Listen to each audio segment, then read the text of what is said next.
How you doing? So, welcome to the underrated series of Nebula Part 4. So, in this video, I'm going to showcase you the Sp3, Sp2, Sp1 rotation. I'm also showcase you that I'm going to activate my free fight ability with War Machine that gives my debuff duration extended by 20%. So, let's check it out. So, I do have Nimrod and Omega Sentinel in my team. I don't think it's really necessary to have them on your team, but it'll make it easier for you to be able to pull off the Sp2 to Sp1 rotation. If you can do it, it's the payoff is really good. So what the first goal is, you do need to fire the Sp3 first, then you're going to go to Sp2 after that, and then Sp1. So I'm going to throw my Sp3 first. I'm going to throw my Sp2 now. So keep in mind, I do have a War Machine that will extend my debuffs by 20%. So I'm going to try to get to as close as 3 bars of power before I throw my Sp2. So I got lucky here with the timing. 70 shock charges. So he blocked, unfortunately, but here you go. As you can see here, I have 77 shock charges on the opponent.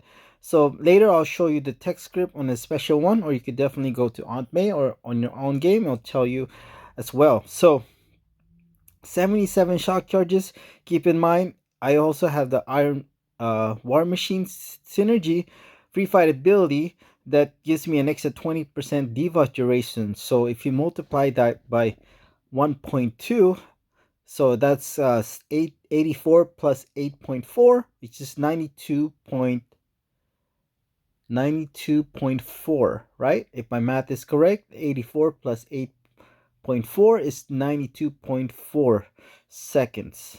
So for some reason in this video it's actually longer than that. I'm not really sure why, and I'm pretty sure my math is correct.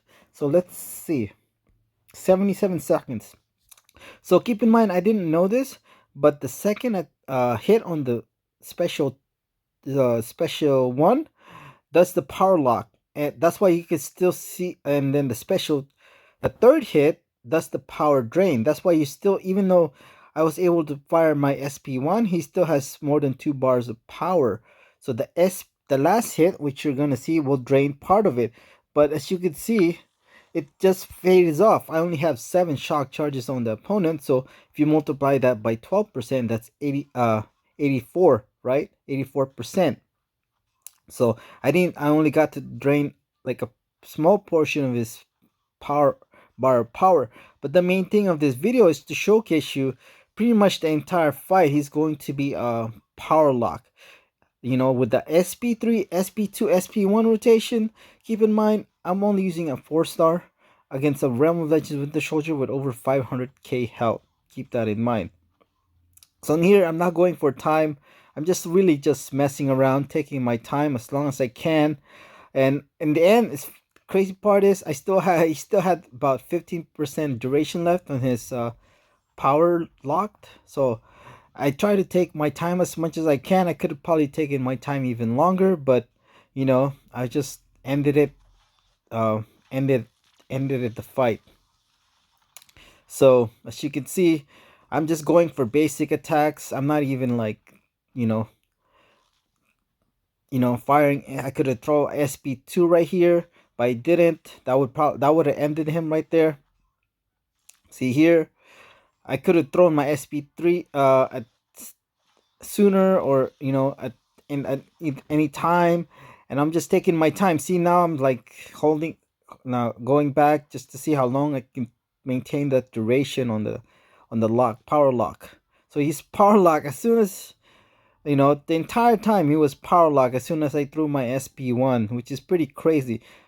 You could see on the text, look at the text.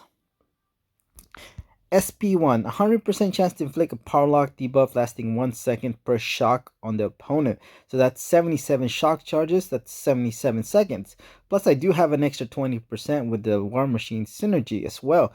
So if my math is correct, that should be 92.4-second power lock on the opponent. And unfortunately, I didn't get the third hit is the one that caused the power drain on the opponent. So I was only get to drain. He only had 7 shock charges, which is 84% of his bar power. But that's pretty much the most important thing, is you want to keep him power locked, because once you keep him power locked, he doesn't have 3 bars of power. It's not gonna be that difficult, in my opinion, to beat him. Thank you.